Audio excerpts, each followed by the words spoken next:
Deus também me deu assim, uma outra grande família, grande e divertida família de amigos.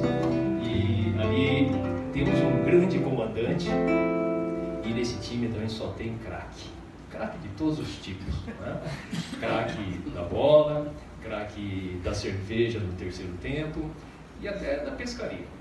Bom, enfim, vamos lá. Os craques do ACO. Depois, juntamente com o São Bento, o maior time do mundo.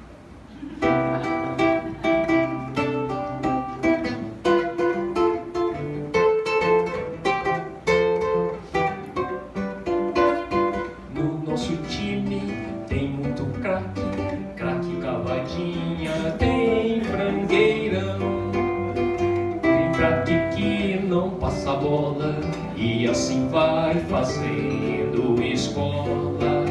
Tem back craque que não marca não, e artilheiro craque de Araque.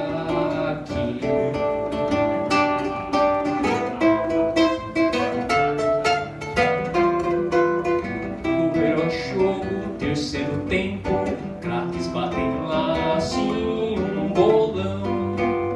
Perna de pau, só enche o saco, mas é o nosso melhor passatempo.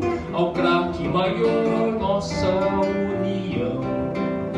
Viva o presidente do ato.